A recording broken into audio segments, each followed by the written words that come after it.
Hello, welcome back to the channel. My name is Abby, this is Murphy Rose & Co. And on this channel we talk about everything small business related and stained glass. And I'm using it to document my journey in trying to start a stained glass small business. In today's video, we are ready to start designing our next collection, which is very exciting. We're gonna find inspiration. We're going to determine how many pieces we want to make and what types of items is going to make up this collection, and then we're going to get to drawing. It'll be a lot of fun. So I've already started a Pinterest board for what I want this collection to be, and right now I'm calling this theme kind of like a Gothic floral. I really want moody, darker colors. I want to play with opaque and translucent glass, but I also want to get back to my roots. I love making floral pieces. I'm a floral kind of girl, and so that's the idea behind this. So let me show you my Pinterest board and give you an idea of what I'm thinking. I have a few inspiration pieces. I love the black background with the brightly colored flowers. I love all the intricate swirly leaves and stems. I think we can do something really cool with that. I have a couple pieces in here with mirror. We can try to incorporate that again. I have a couple different combinations of, colorful floral on a dark background, but I also really like something like this, which is a dark floral on a light background. I think that's really cool. And then I've also pinned some pieces of, actual stained glass pieces that are floral for more inspiration on like the types of flowers we can do. I'm thinking in terms of color palette. Definitely black, definitely greens, but I'm seeing a lot of purple. I think for some reason purple is calling to me this time, as well as some of this cream. I love this deep blue and red combination as well. I think that's gorgeous, but I'm thinking reds, purples, greens, blacks for the dark background, and pretty intricate swirly floral designs. Yeah. And people are willingly doing it. That's the craziest part. There are people that are like, I saw you guys on, but they say it's not. I cannot believe we've reached this level of brainwash. There are so many angles of this, and every single one of them you can see he has his phone in his hand, and at no point during this interaction did he ever like pull a gun on me. The first thing I like to do is summarize my design ideas and concepts on a single page that I can keep going back and referencing while I make my designs. So you can see here I'm writing down the different pieces I want to make in terms of size and complexity. It's so easy for me to go really intricate and complex in my designs, but with this collection I want to make sure I hit a variety of price points, so it's nice to have some goals in mind for how many pieces should go into each design. Because stained glass is really labor intensive, the more pieces a design has, the more time it takes at each step, and therefore the more expensive it would be.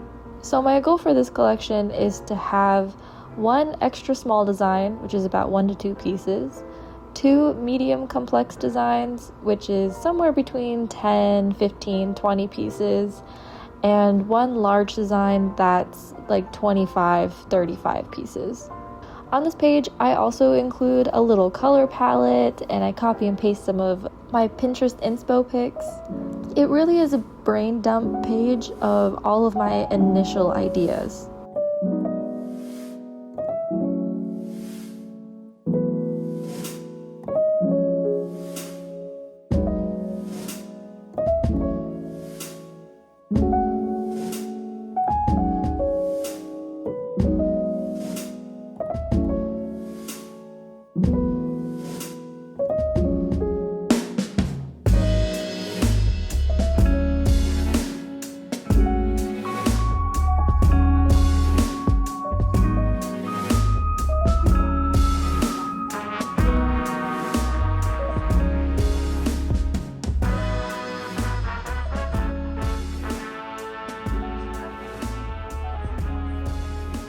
So with this more Gothic theme, we can really play around with fun and dramatic shapes. A lot of my inspiration comes from those beautiful stained glass windows you see in really old Gothic churches. What you see me doing here is I like to create the outline of my pieces first and then go back and fill in the more intricate designs later.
Since I'm not the best at freehanding realistic objects, such as flowers in this case, I like to take different pictures and trace the elements that I like, such as the flower shape and perspective from one image combined with the stem from another, and that just gives me a really decent starting point to then go back and modify things so they're exactly the way that I like. When designing for stained glass, the main thing to keep in mind is that you actually have to cut these shapes out of glass, so I try to avoid any teeny tiny pieces and smooth out any sharp internal corners. Honestly, big blobs are really your best friend here. Basic, oh, just sit here and make stuff kind of thing. That really.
So here I'm starting to fill in the background for this rose piece, and those two dots that I started out with are where I plan to attach the jump rings for the hanging hardware. What you want to keep in mind is that these are the important spots that you want to make sure are nice and strong because they're going to support the weight of the piece. We want to make sure there is a joint there so the vertical forces are pulling on a metal solder line, and if you don't do this, the weight of the piece will pull only on the outer edge solder, and over time the edging could pull away from the piece and it could start to break.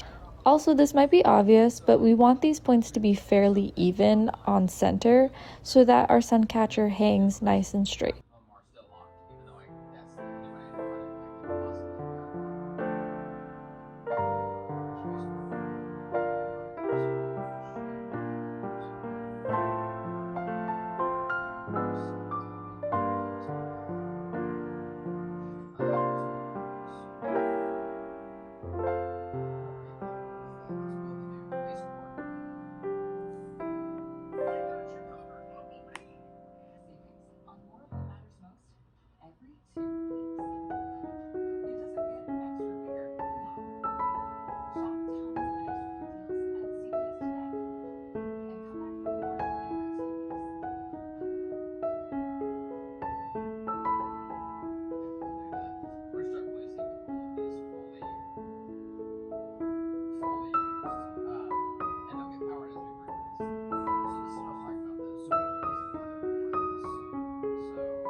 So that's the progress I made on my next collection. I'm really happy with these designs and I can't wait to see the finished products. I think they're going to turn out so pretty.